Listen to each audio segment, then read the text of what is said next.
What's up, everyone? Welcome to my corner of the internet. I'm your host, Ryan Kramer, and this is Crossover Commerce, presented by PingPong Payments, the leading global payments provider helping sellers keep more of their hard-earned money.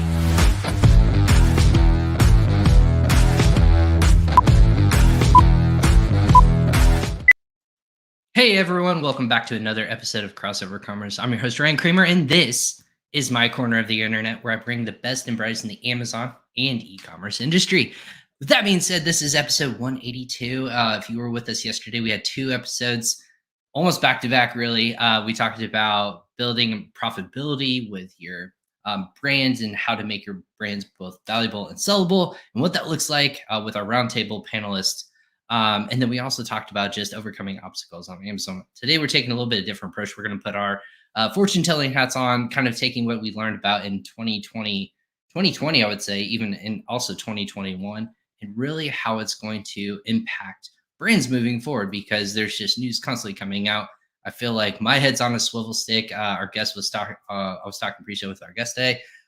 His head is on the swivel stick. We're constantly trying to figure out what's going on in space and truly figure out what it all means for those brands on Amazon.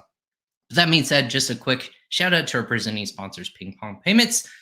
Are you having trouble getting money into your supplier manufacturer quickly? Well, with PingPong Payments, you can actually do that by sending money directly in foreign currency, whether that be the yuan, the INR, wherever your supplier manufacturer might be, or if you just want to pay your VAs or any other entity internationally, you can pay them in localized currency easily with a solution like PingPong Payments. It's easy, it's cost effective, and it puts money back to your bottom line instead of paying hidden fees through banks, through other service providers, anything like that. It's free to sign up. Just go to usa.pingpongx.com/podcast and you can sign up for free today and check out all of our past episodes. Like I said, this is episode 182 of our beautiful show, Crossover Commerce, and you can watch all former episodes, go look through all of our past highlights, takeaways, and even has transcripts of every single episode.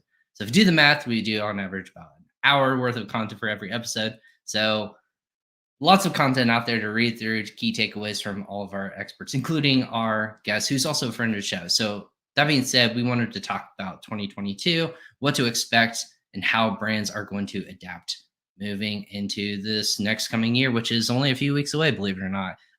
Look at the calendar, it's coming up quickly. So that being said, I want to bring back friend of the show, Liran Hirschkorn of Incrementum Digital. Liran, thanks for hopping on Crossover Commerce. Thank you so much for having me on. Been watching your content and been great to see you just putting out a lot of valuable content. So appreciate that. Thanks for having me on. It's easy to do it from my I want to say my mothership here at home. So, but you've been out on the road, you've been hitting the pavement, you've been talking with lots of sellers since we last talked. I would almost say, like, what's the world been like since we last had you on, which was like late last year, early this year, I would say. What's it been like out there talking with sellers and clients and employees? You're growing quickly too. So what's it been like? Yeah. So I mean, it's been an interesting year. You know, I think the COVID bump has ended, and I think you know, this year, especially in a variety of categories that really took off in 2020. You know, look at categories like home decor and fitness and certain categories that were very, very successful, especially early on when COVID hit. You know, I think are having somewhat of a tougher time. You know, like people already bought all the exercise equipment they needed for their house. You know, when you don't need another Peloton. You don't need another Peloton. And if you moved into working from home, from working in the office, you already bought the things to make your working more comfortable, easier for you, better, etc. So we've seen brands kind of having a harder time in certain categories this year, especially I think starting with like as as the country started to open up before this like Delta variant became a thing, right around like June, July, I think it was right around the time it went to prosper. The country was opening up, and I think people started to shop more in brick and mortar and go out and it's been a challenge, I think, for a lot of brands over the last, several months. On top of that, you have a lot of pressures on, margins, like obviously supply chain, inventory, limitations from Amazon. So a lot of pressures, and then just yesterday, Amazon announces an increase in fees for fulfillment and for storage. So it's not necessarily going to get any easier. But I think the way brands really that sell on Amazon adapt is they change their mindset from being an Amazon seller to a brand. And I think, for the future to be successful, you'll need to start thinking about the same things that, D2C brands have been thinking about, which is sort of building an audience and, working with influencers and driving ads outside of Amazon, into Amazon. All those things are going to need to be part of your, marketing arsenal. I think just like, just the inside of Amazon tactics will only take you, so far. The better you could do that, the more branded traffic you're going to get. The more branded traffic you're going to get, the lower your A cost is going to be. I also see Amazon just opening up and giving you a lot more tools. Since we last spoke, they recently launched this Opportunity Explorer, which is now giving you actual like real search volume data on competitors. So Amazon's going to give you more data, and I think sort of prediction is, and this is not like a hard prediction to come by, is that Amazon will give you more data. So, I would like to see, and I think it would be smart for Amazon to give you, lifetime value of a customer, or at least 12-month value of a customer. And if it aligns very well with their strategy to get you to spend more money on ads, because if right now they give you like repeat purchase rates, but they don't give you actual like, lifetime value of a customer for a particular product. And if they did, especially if you have a consumable or some kind of like repeatable purchase, or people are buying multiple products from you, then you'll be able to understand that what your real cost of acquiring customers should be because of the lifetime value. You'll be able to spend more on ads. And I feel like that's part of the way Amazon's going to sort of combat this like rise in cost per click and get you to spend more money on the platform. And things are getting more complex. Another thing that came out recently is Amazon is now, it's in beta, so it's not launched yet for a lot of people, but we're seeing bid optimization rules in the ad platform. So you'll actually be able to kind of enter in a target ROAS, and Amazon will actually optimize your bids towards that target ROAS. There's some nuances to it where if you're not able to reach that ROAS like after 21 days, Amazon will sort of cut off that feature.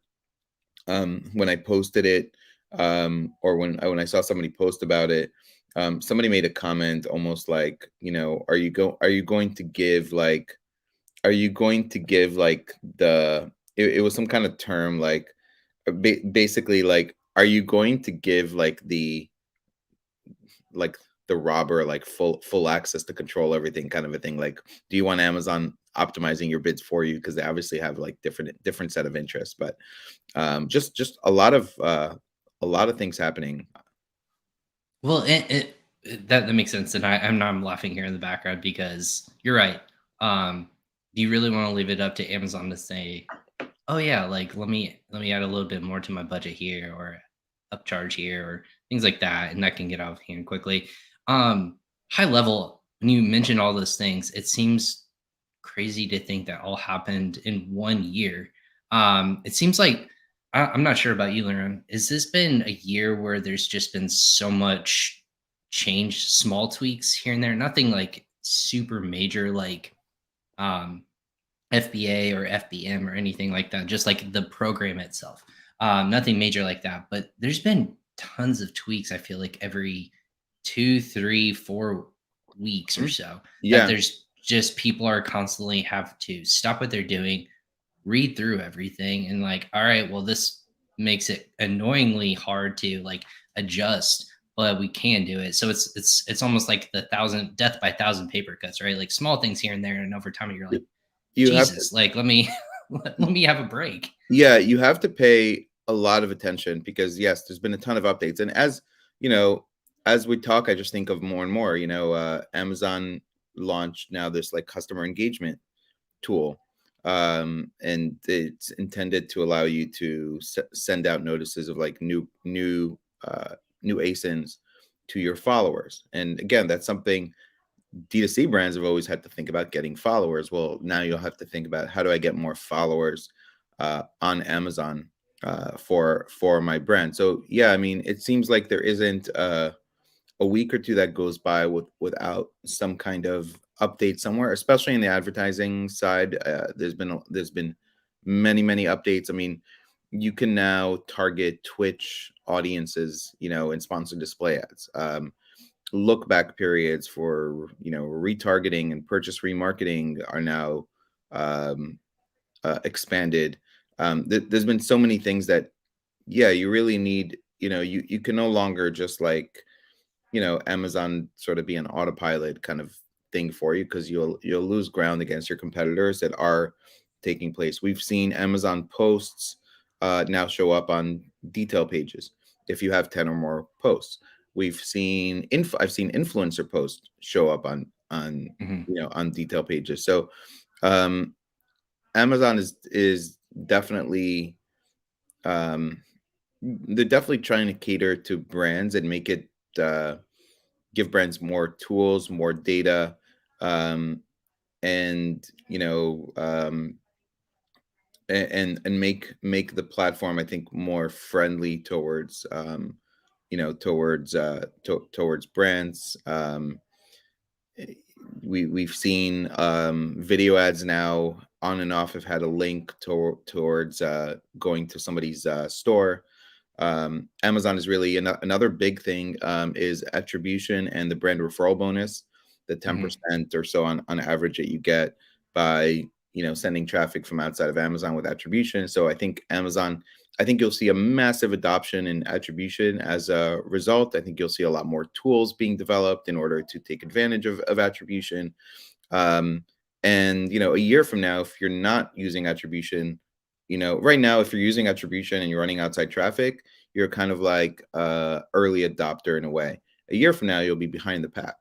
Um, if you're not yet doing it, it'll be like the people now who I still talk to sometimes and be like, and we never launched video ads yet. And I still had a conversation uh, yesterday with a brand that just hasn't done videos. I'm like, you haven't done video ads? It's been one of the best opportunities to capture space, and early on, it was one of the best, cheapest cost per clicks you can get. I don't know. Yeah, I was gonna say I don't know a product that I've seen lately that hasn't had a video ad, or like not even a video ad, but just a video embedded in its own product listing, let alone a video ad. But Yeah, interesting.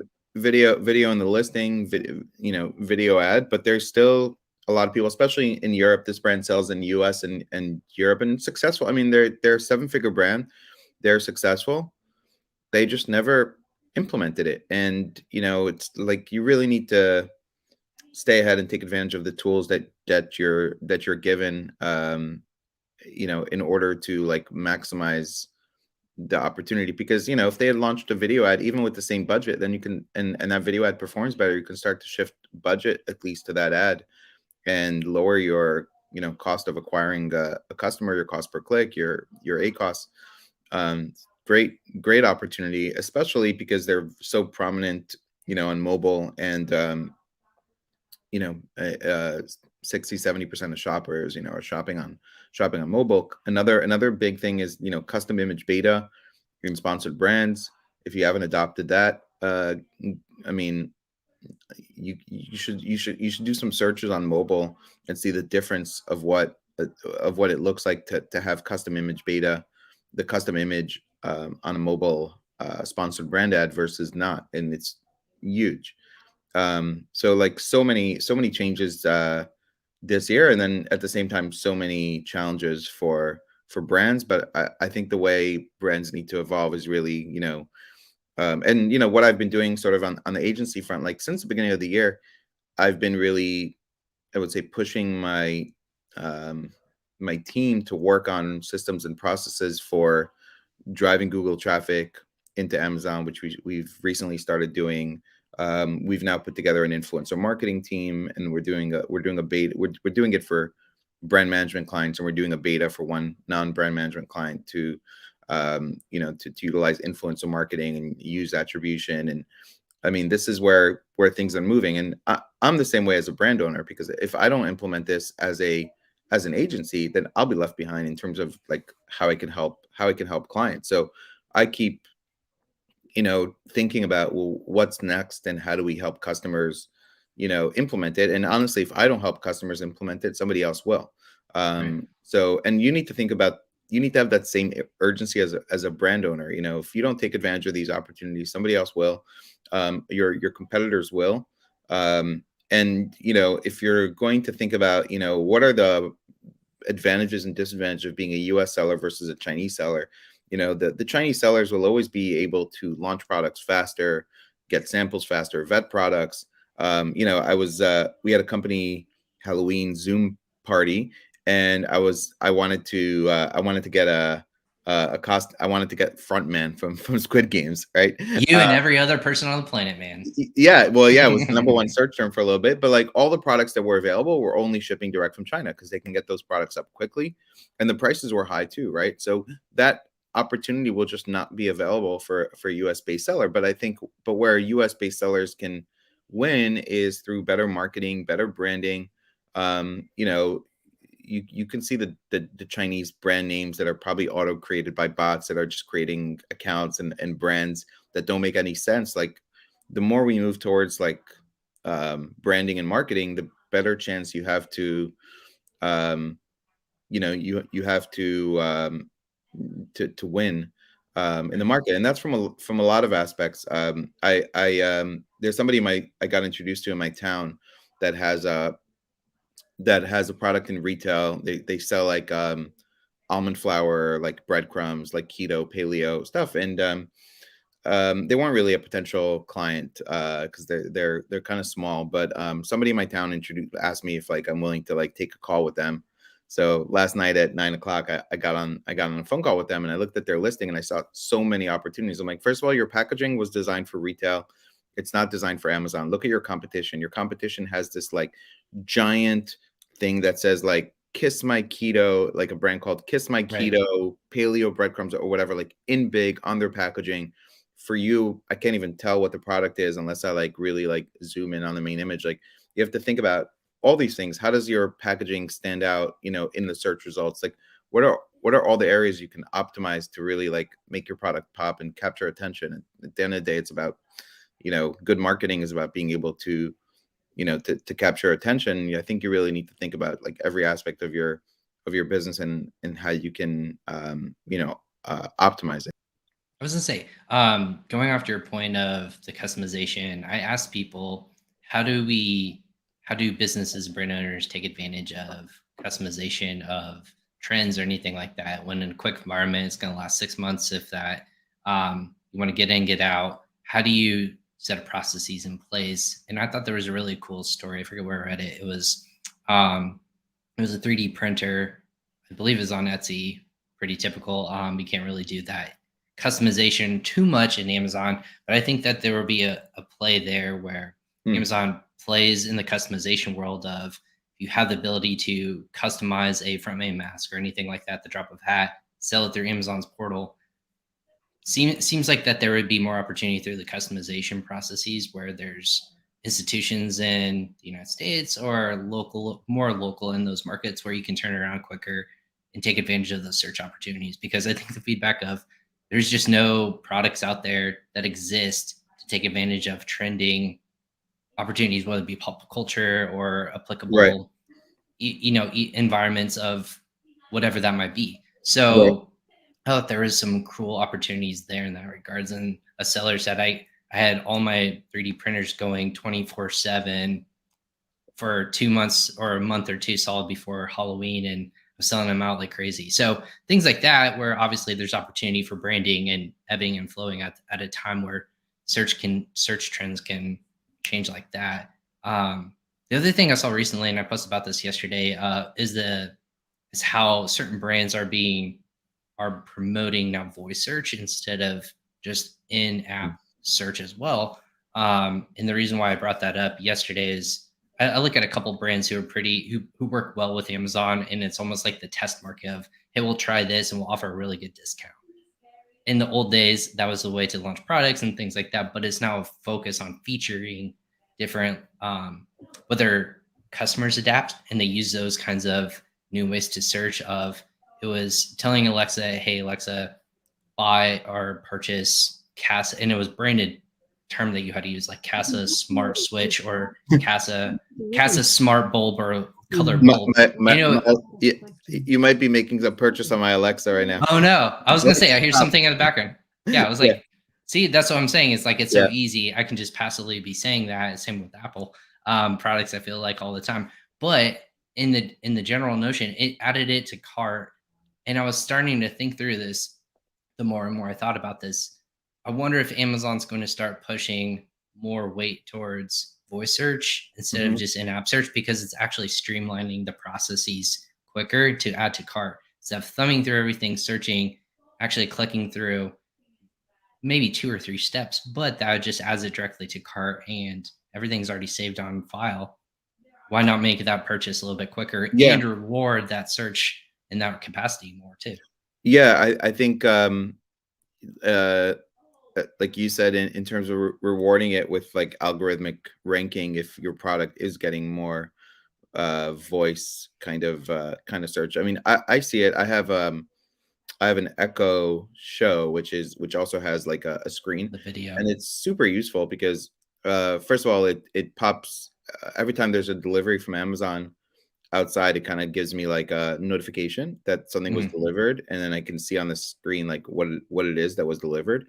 And it does sometimes rotate, like do you want to reorder this product, or like on The like prompts.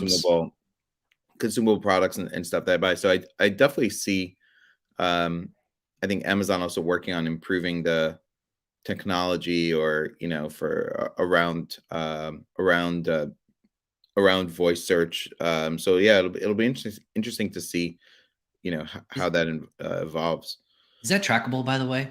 I say that because of the big release of, hey, Amazon's pretty planted its flag pretty hard on the notion of, hey, any sort of ranking manipulation or anything like that.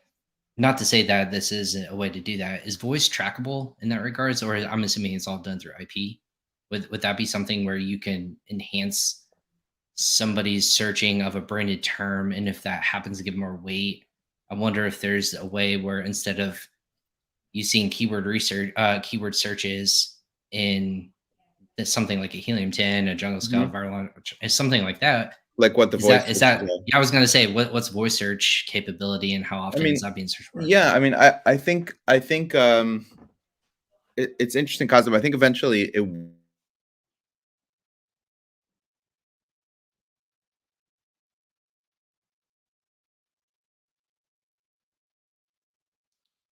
I think we might have lost Leon just for a second. We might have knocked a camera loose or so. He was about ready to make a really good point. So, Liron, if you can hear me, I don't see you right now. So, I was just going to go ahead and single out real quick. Hey, Liron, if you come back, I'll see you come. But there was a lot of good. I feel like he was about ready to make a really good point. I wonder if we lost internet connection. But that being said, it's always fun to do these live. When he does come back, I'll make sure that he can hop on really quickly, and we'll continue our conversation. But for everyone who's watching and listening, oh, there he is. Now we got you. Hey, I was gonna say we sorry about lost the internet for a second, everyone. yeah, I knocked out the plug on my internet, and it's restarting. So No, no promise, man. That was quick adaptation. Oh, I got off Wi-Fi on my phone and didn't want to leave you hanging, so I apologize. No, I appreciate it. No, it's happened before, believe it or not. Like this is something where people have lost the internet connection. It was with Dan Brownshire of Channel Key, and he all of a sudden just lost the internet. I'm like, well, we're gonna vent for a little bit, so we're just gonna recap. No, go ahead with what you were saying. Yeah, so I mean, I think you'll start to see maybe some of the actual search terms adapt, right? Like in terms of people, in terms of the search term being different by the way people talk versus by the way people type. I know that I don't know. A couple years back, there was like a URL you could give that was a direct like add to cart URL that seemed to be the same thing as a customer adding a product to cart from Alexa. That um, She needs to turn off the listening ears right yeah. now. So sorry. There was a thing, and it was easier to get Amazon's choice badge um, by doing that, and it seemed to be a signal for Amazon's choice by using Alexa to add to cart. So yeah, so I think it'll be interesting to see how voice evolves, and also like as that happens more and more, you know, how does Amazon think about ads, right? Like on an Echo Show device, they can display ads to me. You know, what are they going to do on devices where there's just audio, and how do they monetize? Sort of monetize like sponsored posts using sort of using Alexa, or if people do that. So it'll be interesting to see. We needed like a secret phrase instead of Yeah, saying the word exactly. her. We'll just call it her or something like that. Give it a I used to listen. I've been listening to Howard Stern like my entire life, and when he was switching from K Rock over to Sirius, like his last like 6 months or so at K Rock, he was not allowed to talk about his move to Sirius, and so by K Rock, so they used to say instead of sending Sirius XM, that's what they used to say. So maybe we need I to love uh, that. Well, that's the thing too. It's like it's the sensitivity of it, but it's helpful too. And I think just the adaption is eventually gonna move there. But the reason why I brought that up yesterday and it was so fascinating is it was because it was for a deal, and I think it was a test. Like I think a lot of these things that brand Amazon's allowing brands to do is test, right? The reemergence of catalogs. What you weren't allowed to as a third party seller, it was all branded content of Disney, Lego, Mattel, whatever top tier one brands, I would say, they give those capabilities. All you have to do is just point and click your app. Amazon gets the data and then allows them to say, "Hey, this is what the value is. We sent that out to 100 million households in the United States. This many people bought an app of your product or that product of similar notion. Hey, competitor, if you want a spot next year, pay up." And those right. kinds of notions where you see it with Target, you see all these people of data is always going to be replicated. It's going to be real time of where the shopper is if they're actually purchasing from that source instead of just searching by happenstance and an ad. So I think there's all these other different metrics that they're going to start testing, really hone in on the branded aspect, right? Like you said, the follow button always pops up, whether it be a third party brand or a 1P brand. But I think they're setting this table so that when people move from D2C over to Amazon or vice versa, it almost creates a streamlined effect where it's enticing enough to get on Amazon and pay those Mhm. extra fees. And for people who are, there's lots of brands that are still off of Amazon that haven't yet adopted onto. So I think that creating those symbiosis processes is really going to enhance that capability and bring back the likes of Nike or whomever that it's worth that process and fee whatever they decide to charge. But There's also very little brands like Nike that can kind of afford to like not be on the platform and still, you right, know, and still, do really well on their own site, and um, and not kind of lose out. But I think with COVID, there's so many brands that decided to really embrace Amazon because of the fast shipping, and just how much adoption there was of use of Amazon, right? Like Amazon became like an essential business that people really like needed and relied on. And lots of brands, I think, uh, realized that during COVID. And I also think that um, I've seen brands shifting their ad budget from Facebook to Amazon as well, because of all the iOS updates, and Facebook ads no longer working very well for them in 2021 since this update. There's been lots of factors, and I think we'll continue to see factors of more brands coming on the platform. It'll also be, you also see Amazon in some ways trying to be more seller friendly. With things like suspensions, they now give you kind of like a notice before you get suspended, and still not, I would say, friendly, but they're trying to get So better. nice of them. What's that? That's so nice of them to give you a notice. Yeah, yeah, Give you a yeah. heads up. Before killing your whole business. But I mean, I think Amazon does see sort of the threat of a lot, a lot more brands also getting on Shopify, a lot more Amazon sellers, right, who were only Amazon sellers in the last couple of years, have shifted to also sell on Shopify and have had success.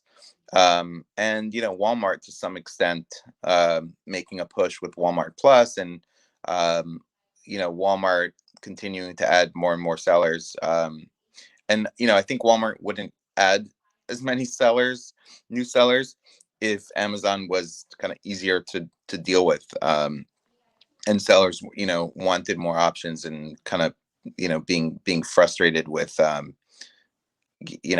with having to deal with Amazon. This brand that I spoke to yesterday, he was this guy who has the keto breadcrumb product.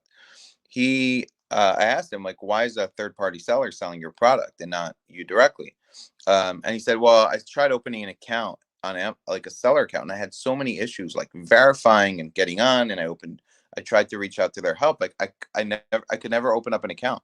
So I just gave it to somebody else to sell the product. And I'm like, no, I'm like, you need to get control first and apply for brand registry and like do all these things. But that's a a, a brand owner whose product is in retail and can't even open an account because it's such a frustrating process.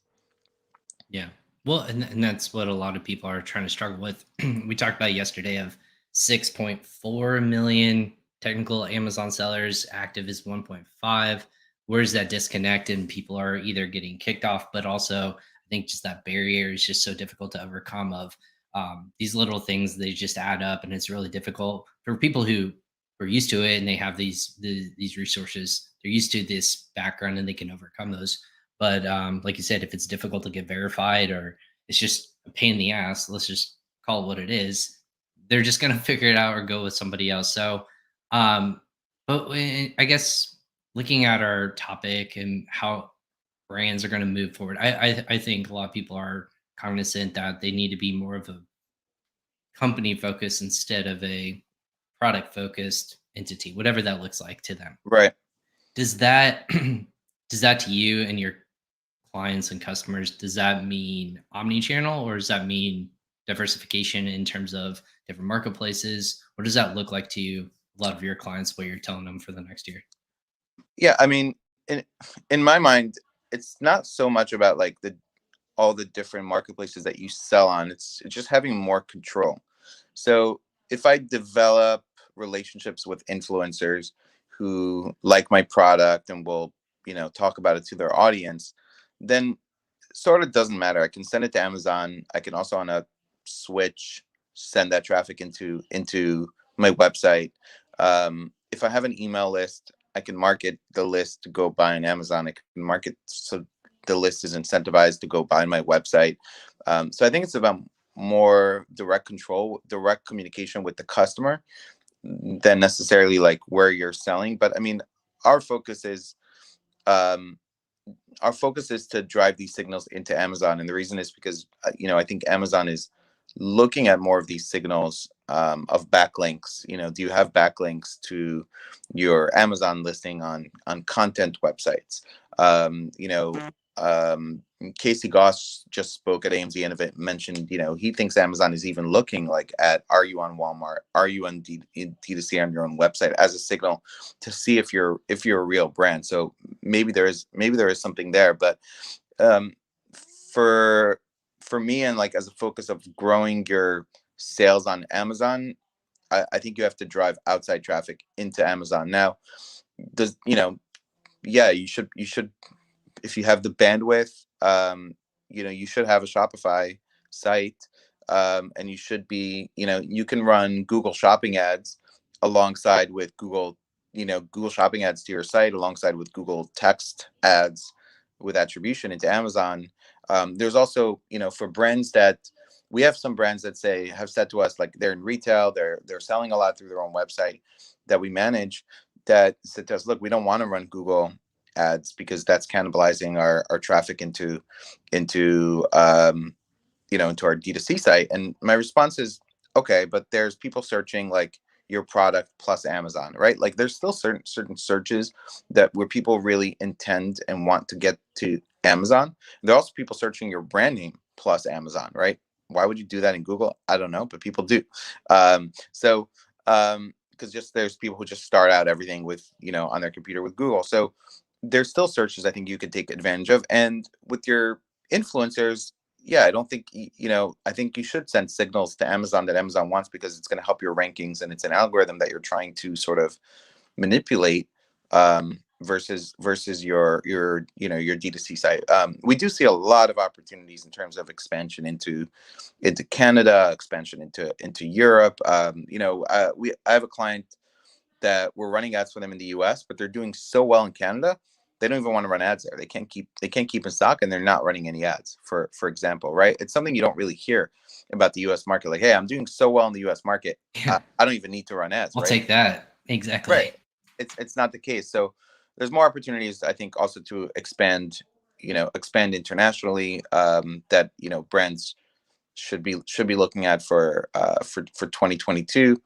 And then think about marketing like a brand, and not just like, I have an Amazon business that I run only ads within Amazon, and that I'm only focused on the listing and SEO side, which again, you should focus on all that. I think that's all the low hanging fruit, right? Like, you should focus on the optimization of your store, of your advertising within Amazon, of your listings, of your titles. You should take advantage of manage experiments and A/B testing your main image, A/B testing your title. Like, all these things should sort of be like low hanging fruit that you should be working on.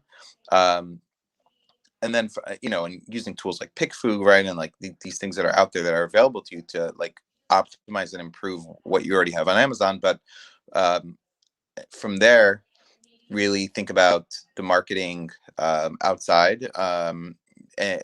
Google Ads to Amazon, we've seen crazy, insane ranking benefits that you're getting right now. I don't think that's going to last forever, because no marketing sort of tactic lasts forever. And just like with video ads in 2019 or whatever that started, this will not last forever. So if you're not running Google Ads to Amazon right now, using attribution, using the brand referral bonus, taking advantage of this, the brand referral bonus is not going to last forever either. Amazon will do it for a year or so and get enough adoption of attribution, and then they're going to stop giving away that free money. So do it now while you can. Use Amazon posts before Amazon sponsored posts comes out and becomes a thing, right? Like, all these things that are available to you that are low hanging fruit on the Amazon platform, take advantage. But there are some things right now, specifically, I would say Google Ads to Amazon, that I think is one of the best opportunities. I can tell you, we started running it for a client, and like literally keyword from position 10 to position 1 after like 3 or 4 days of running Google Ads with like a $10 a day budget on the product. Like, some things that are unbelievable. And as Amazon starts to shift from whether you believe that this is a terms of service things or not, like on rebates, for example, right? Like, well, if you want to take a more an approach that's, you know, safer and valid, running Google Ads into Amazon is a lot more of what Amazon wants than you to run rebates, for example. Again, I'm not saying that I think you'll get suspended for rebates. I haven't seen Amazon enforce it. So, you know, let's see what happens. But and it's not officially in the terms of service. So you know, um it's a personal decision if it's something you want to continue to do. But there could be just other better ways to rank that are cheaper, and you're actually driving real customers to buy your product, that may buy your products, you know, again, and you're driving real signals, you know, as opposed to like low quality buyers that are mostly coming from, you know, from the rebate services and sites. So um, to me, that there's, you know, there's a lot of areas where brands can optimize, and I'm not the operations like expert, but I imagine on the operation side there's also, you know, a lot of things with shipping and inventory planning and warehousing, right? Like all these operational strategies that you could also implement to optimize your business. You know, I would take some time between now and the end of the year, you know, so for to plan out your next year. So as an example, in my agency, about 6 or 7 of us, we're all virtual, so we don't, you know, see each other face to face very often or at all. But we're all, you know, 6 or 7 of us are getting together in December for 2 days, getting an Airbnb, and we're literally just gonna plan, Block basic yourself out. block Yeah, no, yeah, and and I know what you mean. plan like a brand. You know, what are the marketing initiatives we want to put in place for our clients in 2022, and how do we execute on it? Same exact thinking of what a brand really needs to think about, because again, if we don't implement it for them, for brand, somebody else will, and you know, we're not really adding value to, you know, to our clients. So I think you really need to do that in your business. And you know, as a separate note, I would say think about the areas that you're really good in your business, where you need somebody else. Where do you need to hire or partner with, you know, in order to maximize? Because, you know, I know for me, um as I said, like I'm not strong in the operations side. I'm stronger on the marketing side, so I focus on marketing and what I do, you know, well, sales, marketing, vision for where I think things are going. But I'm not good at the operational side, or I don't enjoy it because I'm not good at it. So that means I It's have a people, headache, man. you know, and that's where, you know, it's good to surround yourself with people that will complement your skills, whether it's somebody you hire or somebody you partner with, um, to really be able to execute, because it's hard to execute in, you know, all areas of the business, especially if you want to grow and you want to take a business from 1 million a year to 10 million a year. You're going to need, you can't really, you can't really do it alone. And I'm sure there's plenty of people listening that are really strong on the operation side, but not as strong on the marketing side, and really need somebody, you know, somebody on the marketing side. Again, whether you outsource, hire, but you need to have the right pieces in place for how you're going to get to where, you know, to where you want to be in 2022. And it's a great time to think about and make a list of all the things that went well for you this year, and some of the things you could have done better, and kind of build your roadmap for next year. Right. Well, I my takeaway is obviously there's always competition, right? And I think this year Amazon really made it hard for people to compete with other sorts of buyers, or I should say, it made it a little bit easier, but there was no clear path of how to compete. I think you were the one I saw that posted of the review mode of how many reviews is too many reviews. Like the supplement you said, I didn't even know that there was a $100,000 review product out there, let alone 300. Didn't know that existed. I'm assuming they're all verified and they're all Yeah, customers, but that's so crazy to think like how much is too much. Like, is there a cap? But I think that's such an exorbitant amount of like biases towards one brand where you can't compete with something like that. It would literally take forever for you to even it, get and match to it's something like that. it's going to be a problem, because what happens in 5 years when you have, just like a bunch of products that have a million plus reviews? Like, there's no way you can launch a no way you can launch a competitor product up against it and have a chance, because somebody sees a million reviews and 1,000 reviews just looks like nothing when you look at it in comparison to a million reviews. And it could be a better product, a more innovative product, and it'll be very hard to compete on Amazon. And I think Amazon will need to do something about it eventually, because it's detrimental to Amazon too, right? It means that that brand that would normally say, look, it's going to cost us, $500,000 to try to break into this market on Amazon because it's so competitive.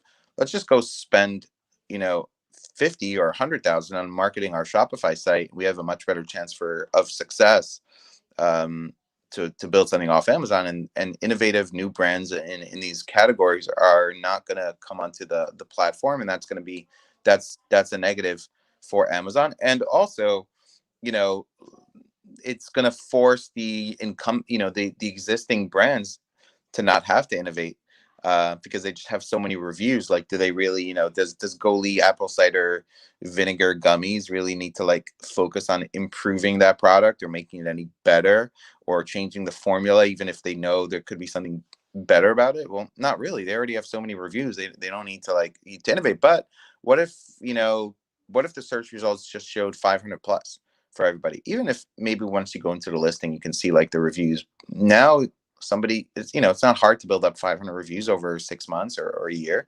Now somebody can come in and compete, with that particular product. Or what if a brand only showed 12 months? I had people commenting like, yeah, it'd be really nice if like the top review on my listing wouldn't be from 2016 talking about the problems with the product, even though I've already Right. I fixed hate all. that as a consumer. What?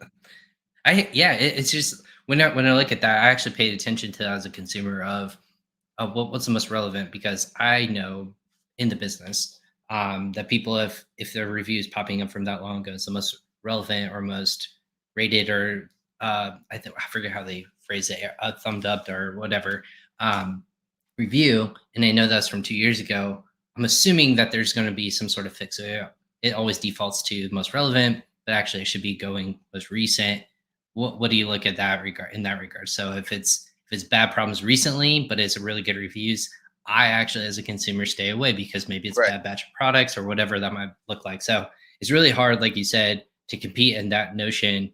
And I'm afraid for SMBs who are trying to launch new products, or just people launching new products in general. Like, if Amazon's going to build an internalized launch platform, whatever that looks like, it's theorized that that could happen, then that's fine. But if there's not, and you're selling that this almost tried and true way to get traffic to a product and to be relevant on Amazon, not being truly manipulative, but to just get visibility and to actually take place on Amazon.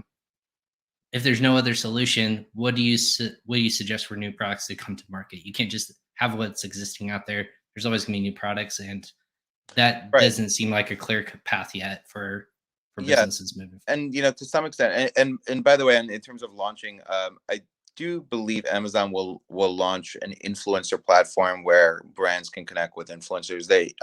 I'd seen a beta called Creator Connect. um I don't know too much about it, but I'd seen it, and some brands have had access to it, and it's being able to work with Amazon influencers, which is a thing, and there are, um, and that could be helpful. And again, the more you build up a real brand, like once you start having branded searches and followers and and all that in place, then you can send your followers who like your existing products like, hey, I have a new product. And even though it doesn't have much reviews, if I'm already taking, you know PingPong, apple cider vinegar gummy, and you just launched a vitamin D, and I already trust and like the brand, and I'll buy it if it doesn't have reviews yet, because I already trust the brand. And you can communicate directly with me as a customer, of the brand. So I think you're going to see a lot more of those tools. I think when people follow brands, they'll be able to see discounts and deals and all the stuff like pop up on your app, and you'll have a much more personalized, kind of experience. And I do think Amazon will help brands connect with influencers and give you more tools to get in front of customers through these programs that are gonna pop up, especially as like you see Instagram kind of making a push for more shopping. I'm seeing it all the time on Instagram, and I'm sure TikTok add to cart will be coming very soon for brands. TikTok has been a major mover of physical products, so Amazon's got to continue to adapt to it. But I think eventually they will need to do something with how reviews are displayed, specifically in search results. Not so much. I think once you click in the listing, it'll be interesting to see what happens. But in search results, it'll just be brands that started around 2012 to 2018 or so that like can dominate, and it'll be harder for new brands, especially thinking like 10 years down the road, 5 years down the road, to come in and compete unless there is a change. So I believe there eventually will be a change, which, as a separate topic, very much will impact valuations, and should get you to think, like, if you're a brand right now that has, 100,000 reviews, like should you sell at some point, before these types of changes can really influence the valuation of your business, and how that eventually affects, aggregators too, who bought products thinking they have a review mode, but maybe not if changes are made to how reviews are displayed. So major it's interesting, by the way, on the poll that I put up, how some of the aggregators voted in Oh, I would love to see the behind the scenes, how those reviews were, or the votes were. in that poll, and it's very much split in the middle right now. It's like it's a little bit higher on people who say no, not to make a change, like about 53 or so percent of people saying no. But again, interesting to see how not every aggregator, by the way, voted no. So interesting to see how people voted there.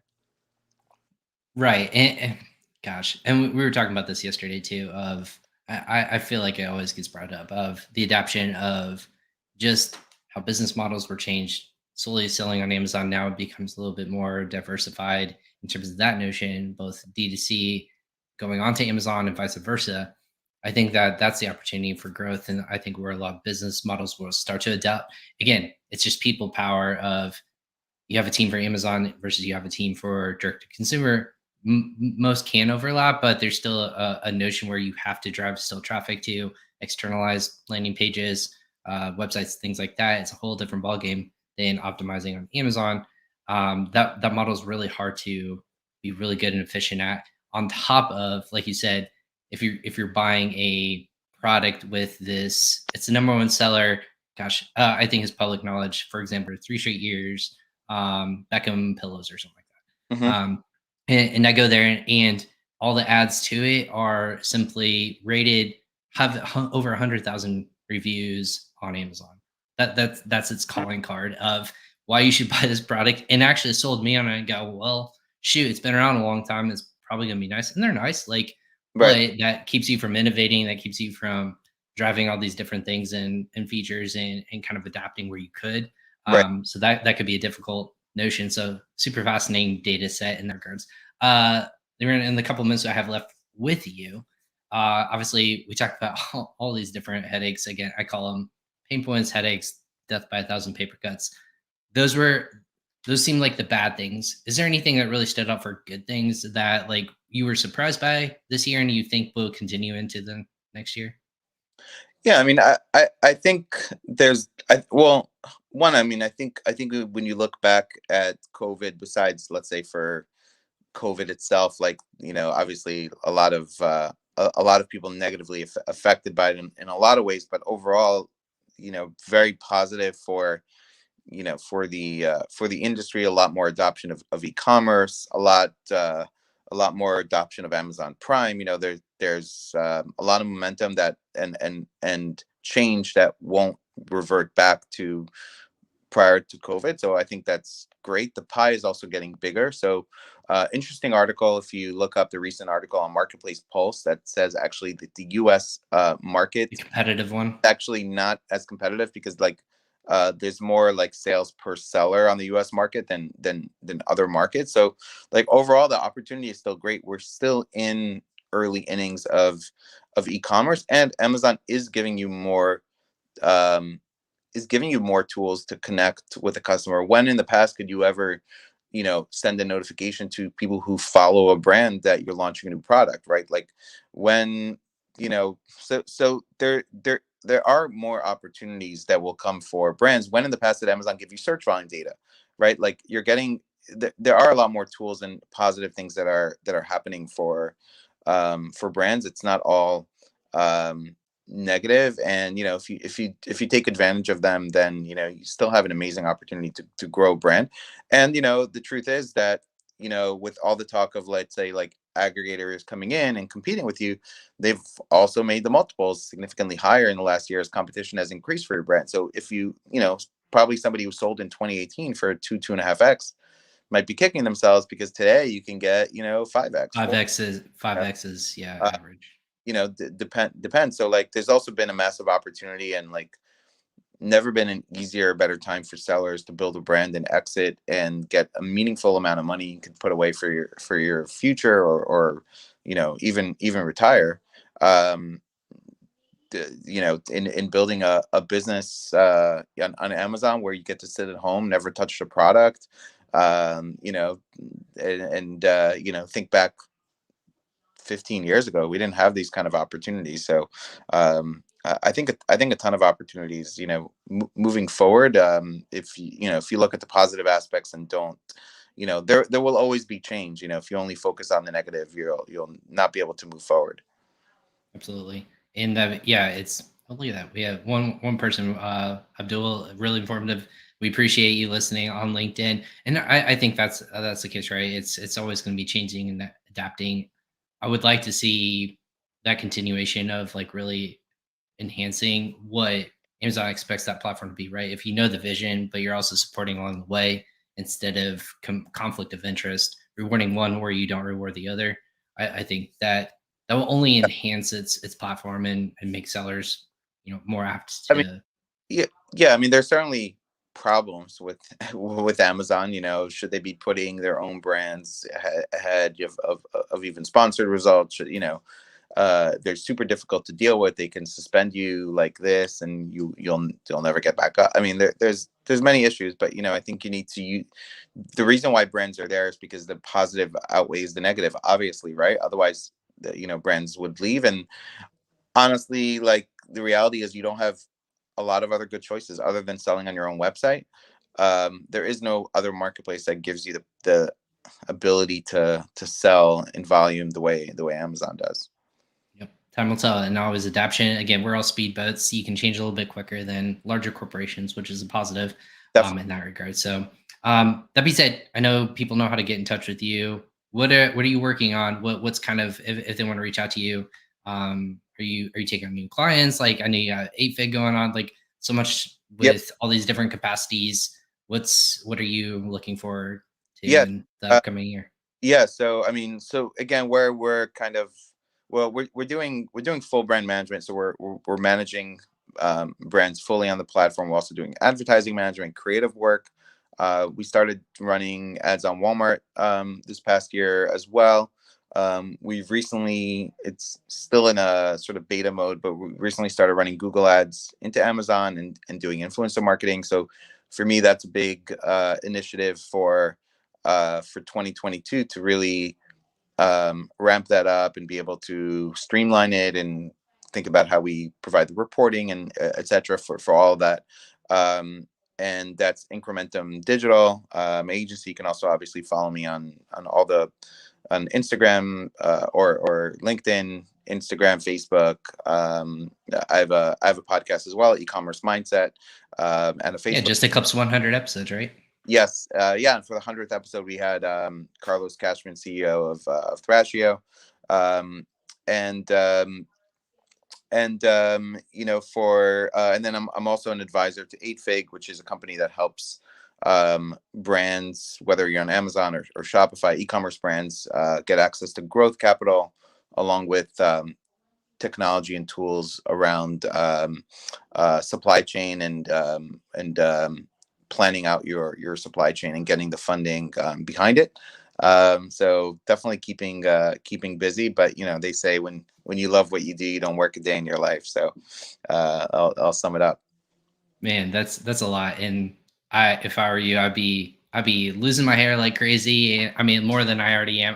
There you go. I was gonna say, hey, can you send me a couple hats, please? Like, I feel like starting this podcast, I've lost more hair than anything, so significantly more before I go out into the public again. We'll get you an 8 fig hat, and I'm revamping. Actually, I have incrementum hats, but I don't love it right now, so I'm gonna revamp them for 2022. Man, I'm so excited. I told people if you're a guest on my show and you see Spot behind me, I mean, this podcast is presented by PingPong. But I don't say no to just random things showing up to my desk or mugs or anything like that. So I'll take it where I can. But no, that's awesome. I'm so excited for you. I think there's so many innovative things that are happening in our space. I think a lot of rumblings under the surface, and I think a lot of emergence will come from 2022 moving forward. Events, products, services. There's so many cool things happening. So I know you're at the forefront. I'm always getting great info from you and your podcast, and Likewise. I love all the content you're pumping out there. So thanks for hopping on today. I know you probably have to go, but if you don't, stick around. We'll chat a little bit after. But thanks so much for hopping on today, Liren. Thank you so much for having me on. Yep. Awesome. And thanks everyone again for hopping on Crossover Commerce. If this is your first time or your 182nd time, we appreciate your support. You can listen to all of our content on our website. If you go to usa.pingpongx.com/podcast, you can search for every past episode that we have ever had. You can also find them on YouTube, Facebook if you scroll back far enough. But I would suggest going to our website and checking that out at that as well. Or you can listen to every episode as well on your favorite podcast destination. Just search for Crossover Commerce and make sure you hit that notification bell to be notified of future episodes. We're pumping out a lot of content here this week, actually, as well as just in general. Tomorrow, I'm actually really excited. We'll be talking with Mike Freaky of Perch. We're going to be talking PPC strategies to take advantage of during the quote strange holiday season, which I believe is what everyone's thinking. It's going to be a strange holiday season after the COVID bump from last year. What does this year look like? So we're going to be talking with a little bit different, having an aggregator on, but we're going to talk about strategy that they see moving forward. He is former Wayfair executive, and we're going to be talking through everything with him on that regards. So that being said, I'm Ryan Kramer with Crossover Commerce. Thanks for tuning in to my corner of the internet. We'll catch you guys next time. Take care.